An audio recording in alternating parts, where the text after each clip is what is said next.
Auspician este programa Editorial Hammurabi.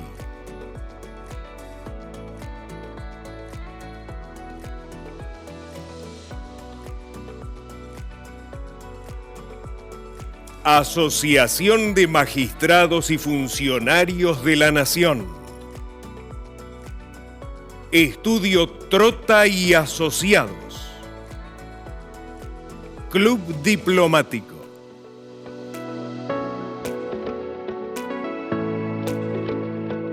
Bienvenidos a una nueva edición aquí de nuestro gran magazine Revolución en Valores.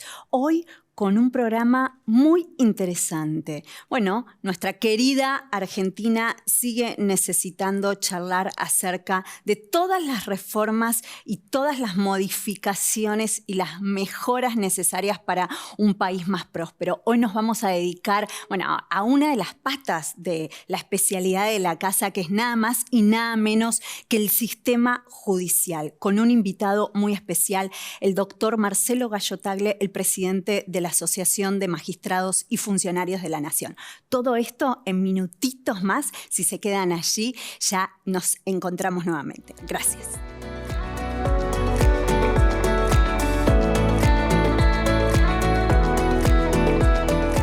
Bienvenidos a nuestro primer bloque aquí en nuestro magazine Revolución en Valores. Bueno, hablar de política deviene un poquito innecesario porque ya tenemos situación nueva instalada y vamos a seguir, por supuesto, dedicándonos a este tema tan interesante. Pero hoy, como les decía en la apertura, nos vamos a dedicar a una de las patas fundamentales de nuestro programa, que es nada más y nada menos que el sistema judicial. Y sobre esto me resulta interesante, antes de darle la bienvenida a mis compañeras y al invitado del día, hacer unas breves reflexiones. Estas reflexiones apuntan, por supuesto, a mejorar y a buscar la concordia.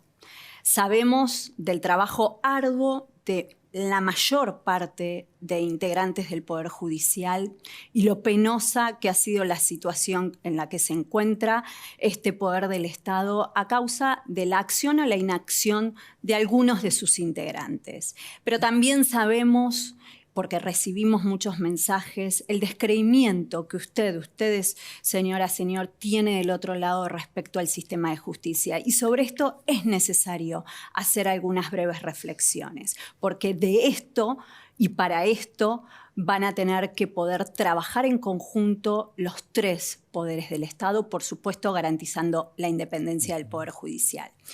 Lo primero que quiero señalar, que es algo obvio, es que el sistema judicial está en crisis, debido, entre otros aspectos, a la lentitud de los procesos.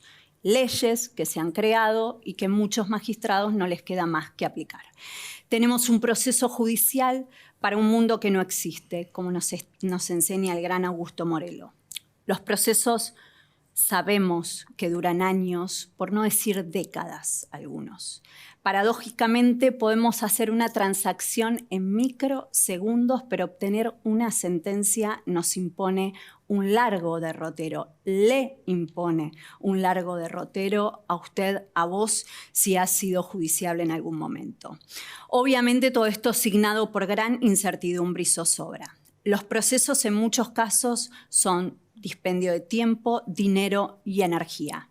Si bien existen organizaciones e instrumentos jurídicos que nos permiten ver algún atisbo de esperanza, también podemos observar la falta de liderazgo. Y sobre eso quiero hablar, de la posibilidad que este órgano del Estado tiene de abrirse una nueva etapa, tal como lo tenemos todos los argentinos, y de replantear un nuevo liderazgo. Un liderazgo que se correspondan con los tiempos que estamos viviendo. Una de mis opiniones, y que lo hemos vertido en varias reuniones, varios programas con invitados, es que obedece la crisis en la que el proceso y el sistema judicial se encuentra a la crisis del concepto de jerarquía. Y esto se debe a cómo interpretan muchos jerarcas del órgano judicial el concepto de jerarquía. Sabemos hoy día que jerarquía no significa solamente impartir órdenes, sino tener la posibilidad de dar el ejemplo, poder ser coherente para impartir el ejemplo. En el día de hoy hemos invitado a un funcionario judicial, él es el presidente de la Asociación de Magistrados, ha planteado un nuevo liderazgo, ha tenido luchas interesantes que han sido de pública notoriedad y con él vamos a estar conversando acerca de todo esto, de la gran posibilidad de plantearnos una nueva justicia para esta nueva Argentina. Obviamente le voy a dar el inicio, acá el saludo inicial a mis compañeras. ¿Cómo estamos, Sol? ¿Cómo hola, Rita. Hola, Rita. Muy bien. Bienvenido, doctor Gallo Tagle. Bienvenido, gracias. Nada más y nada menos. ¿Cómo le va, Doc? Muy bien. Muchas gracias a ustedes por invitarme. Doctor, obviamente hay mucha tela para cortar en esto, en esta reflexión. Contarle un poco a la gente, ante todo, porque su mandato ya está por finalizar como presidente de la Asociación de Magistrados y le han tocado realmente atravesar desafíos muy importantes, batallas interesantes que nos gustaría que nos mencione, que le recuerde al público y cómo eso lo encuentra al día de hoy. Sí, es cierto. Estoy concluyendo el mandato. Ya en breves días asume el nuevo presidente de la Asociación de Magistrados, el doctor Andrés Basso. Fueron 5 años muy duros, donde hemos tenido muchos embates y muchas críticas. Y lo más importante que siempre resaltamos nosotros es que nos han utilizado de tapa de diarios para distraer la atención de otros problemas que iba atravesando el país y no era lógico que nosotros, con los problemas que había, fuéramos tapa de diario. Eso es lo que nosotros queríamos mostrar. O sea, estaban desviando la atención de los problemas. Nos cargaban sobre la espalda que nosotros éramos o privilegiados o si trabajábamos más o menos. Fuimos los que más trabajamos durante la pandemia desde sus inicios. Nosotros los problemas que teníamos eran que trabajábamos y lo que se producía no podía tener impacto fuera del Poder Judicial porque todas las oficinas administrativas del Poder Ejecutivo estaban cerradas. Nos atacaban en los salarios, nos atacaron en el sistema previsional, todo tratado como si fuera un privilegio, y fue la batalla que estuvimos dando. Y el principal objetivo que nosotros queremos marcar es que ese ataque que hacían sobre nosotros para tratar de desprestigiar la imagen del Poder Judicial era porque el Poder Judicial estaba cumpliendo su función de ser un contralor sobre lo que había que controlar en la actividad de los otros 2 poderes y de la sociedad en general. Y creo que nosotros acuñamos algo que es muy relevante para darse cuenta. Si el Poder Judicial no es criticado, seguramente es porque no está haciendo las cosas bien. Porque si el Poder Judicial es criticado por los otros 2 poderes, es porque está cumpliendo su función de contralor. Y en estos 5 años nos han castigado muchísimo, con lo cual lo que me llevo en esta gestión es que cumplimos la función de estar encima de lo que nos tocaba cumplir, que era cumplir la función de contralor y ser el barómetro de lo que estaba ocurriendo con los otros poderes y frenar todas esas actitudes inadecuadas. Ajá. ¿Qué pasa, Doc, con esto que mencionaba en la apertura acerca de la posibilidad de plantear nuevos liderazgos dentro del sistema de justicia para responder a una nueva Argentina que necesariamente tenemos que reconstruir, refundar y obviamente para un público diferente con una situación, con una revolución tecnológica que obviamente irrumpió y ya estamos aquí y con un mundo que va a una velocidad inaudita, como decíamos, ¿no? En microsegundos uno puede hacer una transacción comercial y un proceso dura. Hay gente que no llega a vivir el resultado de una sentencia, por ejemplo, el fuero de la Seguridad Social, que es algo tremendo. 7 años, 8 años, un juicio del derecho al trabajo es... Claro. El fuero del trabajo es tremendo. Exacto. Que la justicia lenta... El juez tiene que cumplir, por supuesto, con el código de procedimiento, pero también tiene que haber una posibilidad de mejora a esto. ¿Qué se trabaja, qué se discute? Es extensísimo el tema que me planteás, sí, pero bueno, voy a tratar de ir dando respuesta a cada uno de los temas. Primero, comparto absolutamente lo que se decía en la apertura en cuanto a la responsabilidad de los 3 poderes del Estado. Yo recién hablaba del ataque que sufría el Poder Judicial y una cosa que a nosotros nos entristecía muchísimo es todo el ataque que está viviendo, que aún hoy todavía sigue viviendo, porque hay capítulos que aún con esta nueva situación que está atravesando la Argentina, hay capítulos que aún no se cerraron, pero tenemos que empezar a trabajar juntos. Y nosotros, en ese aspecto, primero quiero señalar, tuvimos una falta de diálogo muy grande, no de parte nuestra, sino que del poder político. No hemos conseguido que nos abran las puertas para dialogar. En algunas cosas nos pondríamos de acuerdo, en otras no, pero al menos dialogar. Y estamos muy esperanzados con este nuevo cambio porque se ha prometido mantener un diálogo y un acercamiento con el Poder Judicial, respetar su independencia, así que es un muy buen comienzo.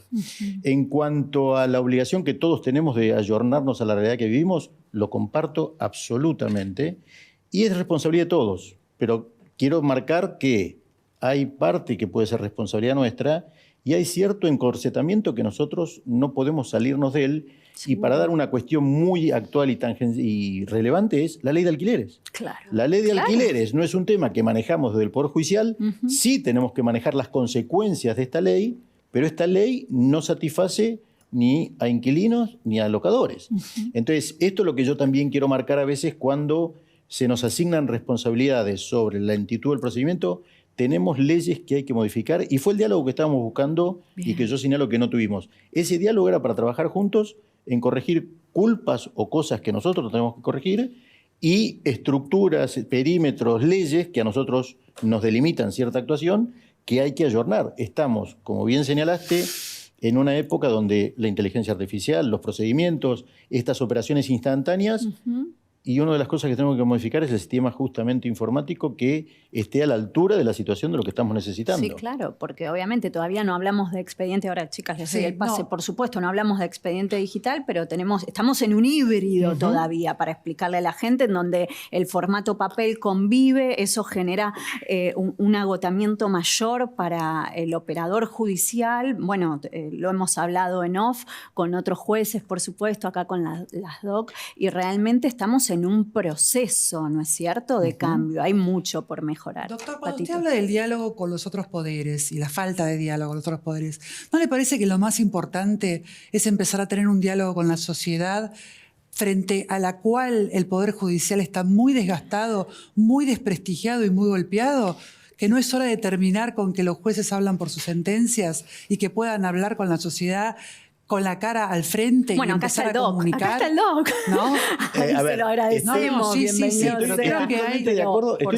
Claro, hay que empezar a hablar. Estoy totalmente de acuerdo, pero en cuanto los jueces hablan por sentencia, yo creo que ya hemos cambiado bastante.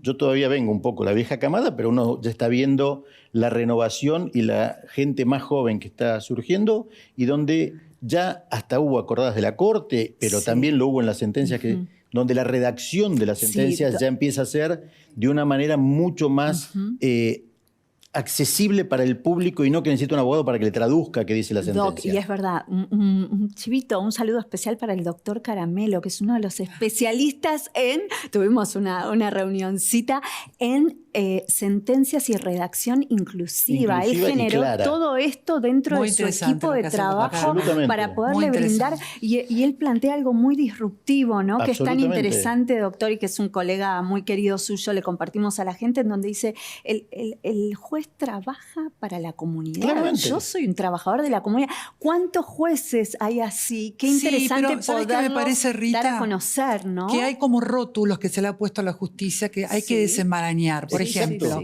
el tema ganancias. Yo estoy a favor de que los jueces no paguen ganancias. ¿Por qué? Porque entiendo que un juez preparado, con una expertise, con una academia afuera del Poder Judicial, como abogado independiente, puede ganar muchísimo más dinero, aún pagando ganancias. Entonces yo no quiero que mi Poder Judicial como ciudadana se desprestigie y esas personas se vayan del Poder Judicial. Quiero que estén bien pagos y que no paguen impuesto a las ganancias para que toda su sapiencia la vuelquen en las sentencias a los justiciables. Entonces, estas cosas hay que empezar a explicárselas a la gente. Que un juez no puede trabajar en el comercio, que no puede hacer ninguna otra cosa. No pueden comprar una ballenita, señores, con los pero son temas, son eslogan de campaña. Entonces hay que empezar a explicarle a la sociedad qué es lo que pasa realmente. Comparto absolutamente todo y le agrego algo más grave todavía al tema, que es se desalienta la carrera judicial. Exacto. Porque con todas esas cargas lo que se hace es la gente que está muy preparada para seguir evolucionando y creciendo el Poder Judicial, o se abstiene de concursar. Exacto. Porque esa carga impositiva hace que dice, me quedo en donde estoy porque estoy mejor que asumiendo toda la responsabilidad por menor plata. No puede existir tampoco esta dicotomía de jueces que pagan y que no pagan. Hoy cada vez son más los que están pagando, pero lo que también la gente ignora es que a la carga tributaria de los que ya están pagando ganancias, nosotros tenemos una retención jubilatoria del 18% sin límite. Con lo cual, entre el impuesto a las ganancias y ese alto retención jubilatoria, hay jueces que están sufriendo un descuento enorme.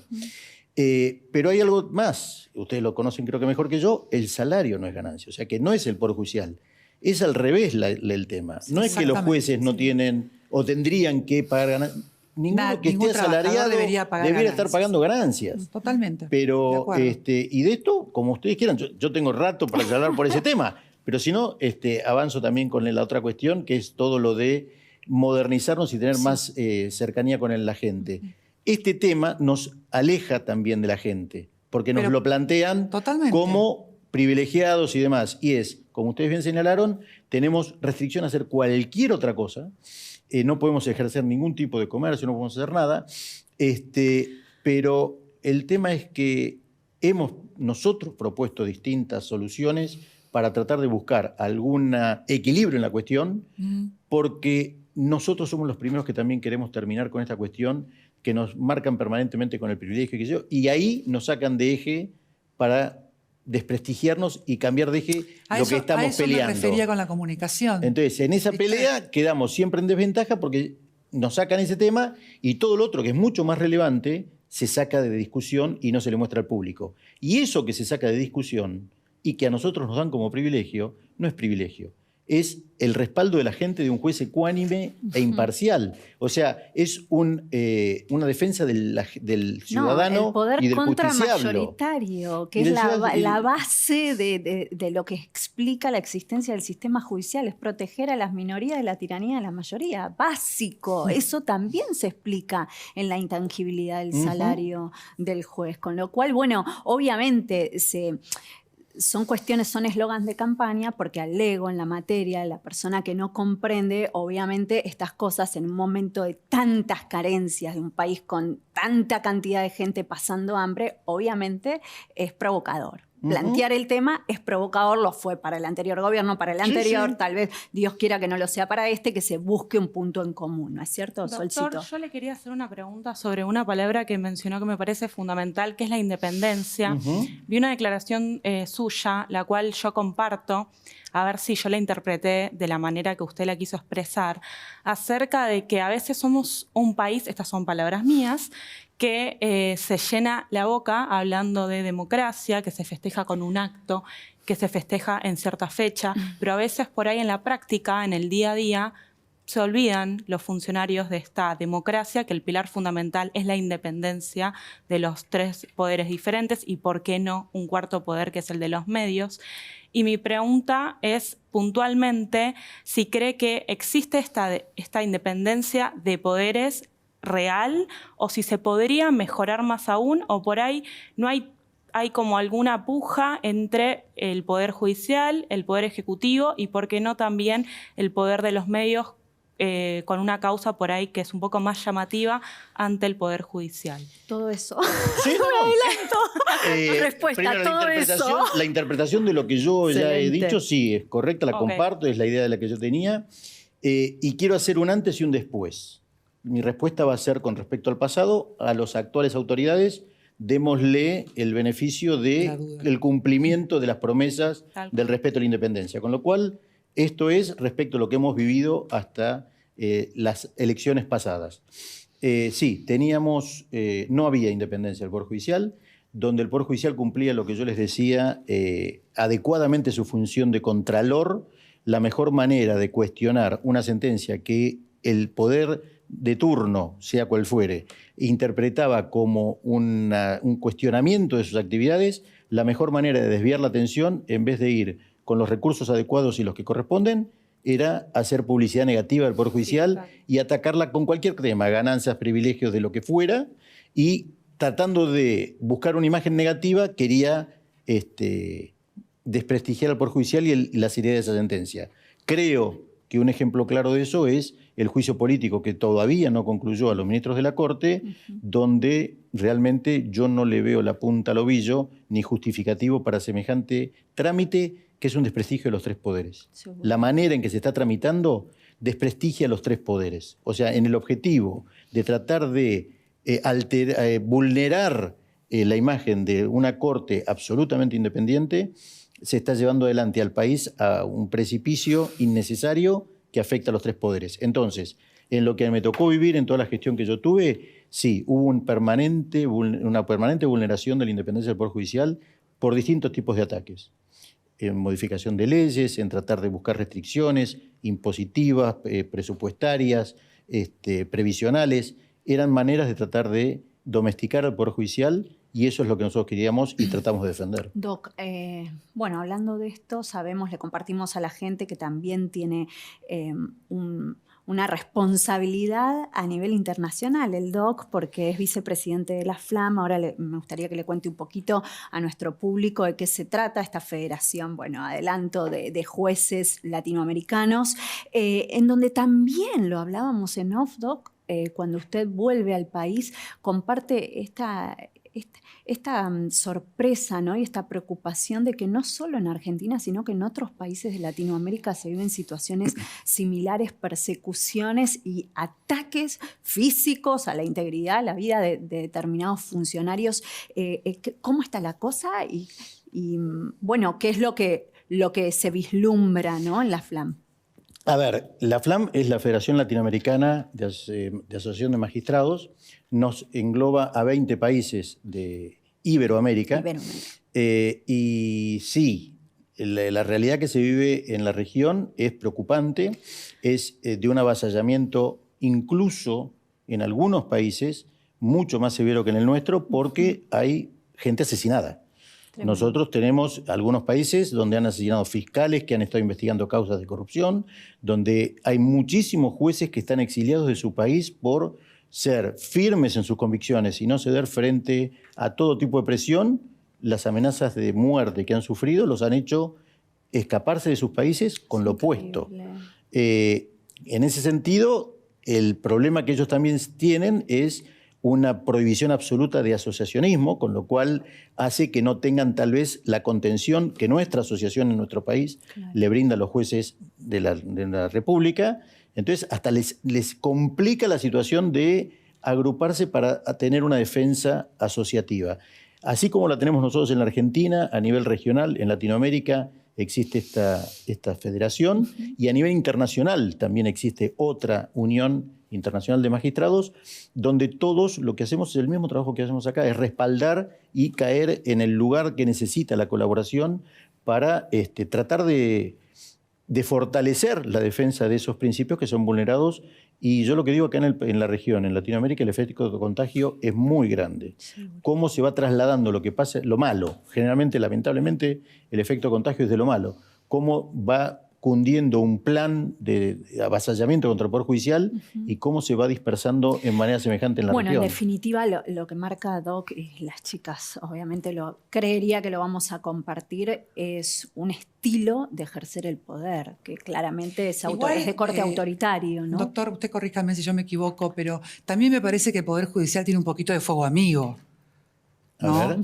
Claro, porque si yo tengo un juzgado como el suyo, como el de al lado o el de al lado, que tiene 7 años un expediente y que resulta que no es porque son todos unos vagos, sino porque no tienen los recursos necesarios para poder acelerar las causas, y sin embargo la Corte tiene un fondo anticíclico millonario y no pone la gente necesaria ni los recursos necesarios para que un juzgado funcione con un personal acorde, también eso es culpa del Poder Judicial y no solamente culpa de otros poderes. Más o menos, porque yo lo que digo es, la falta de recursos es importantísima. Claro. Pero es por falta de recursos del Poder Judicial, porque el fondo anticíclico, ojo, que su integración no es a partir del presupuesto, es plata nuestra, claro. Pero de los integrantes del Poder Judicial, ni siquiera del Poder Judicial, por cómo se engloba la formación de ese fondo. Y si bien la precaución que se tiene para usarse, y en parte se ha estado usando para cubrir ciertas necesidades, el tema es que ese fondo tiene una determinada limitación, que en la medida que no podamos seguir persiguiendo que nos asignan el presupuesto, donde se ha hablado de autarquía y ojalá bienvenida sea la posibilidad de autarquía, porque esa era otra manera de restringir nuestra independencia. Entonces, ese fondo anticíclico en realidad, que parece un número tan elevado, se diluye en nada si con eso tenemos que, porque no recibimos los recursos como corresponden, atender las necesidades del Poder Judicial. O sea, parece un número muy grande y al momento de atender nuestras necesidades, si no se cumple con lo que se corresponde, no hay más fondo anticíclico y estamos en igual o peores condiciones que antes. Y es cierto, hemos tenido, retomando un poco lo que hablábamos antes, una carencia de recursos importante. Claro. Esto de la pandemia ha hecho que el trabajo remoto y demás haga que no se repongan muchos equipamientos informáticos que se descomponen y no han sido repuestos. Es imposible entonces hacer trabajos en oficina, con lo cual nos salva la posibilidad de estar trabajando en forma remota para poder utilizar recursos propios los empleados que los usan desde su domicilio. Y una cosita que me quedó de antes en cuanto a la conexión con la sociedad, muchos juzgados lo que hacemos, sí, al concluir las causas, es tratar de relevar la opinión de la gente que estuvo en el juzgado. El que ganó el juicio obviamente siempre va a tener una opinión favorable, no es eso lo que más nos satisface. Lo que nos llena de orgullo es a veces recibir el elogio del que perdió, porque aún enojado o no por haber perdido, lo que nos devuelve es me sentí contenido, bien atendido, o sea, fui escuchado. No prosperó mi defensa, pero fui escuchado, responsable e idóneamente escuchado. Y señalo esto porque en las encuestas de opinión que hay sobre el Poder Judicial, hace mucho nosotros venimos señalando, en esas encuestas habría que incluir que nadie incluye al que se le pregunta si tuvo un proceso en el Poder Judicial. Porque todos esos que opinan es como el efecto inseguridad, que es un efecto, una sensación. Totalmente. Bien, muchos de los que opinan sobre esto nunca han tramitado un proceso en el Poder Judicial. Esto no quiere decir que no haya gente desconforme y gente que con legítima razón se queje de la lentitud. Y otra vez lo engancho con un tema hablado. Muchos de los temas de las lentitudes a veces se nos complican, como lo expliqué con la ley de alquileres. O sea, no tenemos un sistema legislativo adecuado a los procesos que hoy estamos tramitando y ese es el diálogo que nosotros queremos. Increíble. No sentarnos a dialogar cuestiones coyunturales del momento, sino temas que perduren en el tiempo, como son las leyes, modificaciones de los distintos códigos. Perdón, hoy no tenemos reglamentación que respalde o dé andamiaje a este trabajo virtual que estamos haciendo. Estamos con reglamentos viejos donde tendríamos que estar trabajando de 7:30 a 1:30, todo presentado por papel en mesa de entradas. Sin embargo, estamos funcionando, aún estamos más con la carreta delante de los caballos. Muchísimas gracias por esta participación. Lo vamos a convocar como panelista también, señoras, señoras. Espero que hayan disfrutado de este programa tanto como nosotros en El Piso. Nos vemos la semana que viene. Gracias. Chao.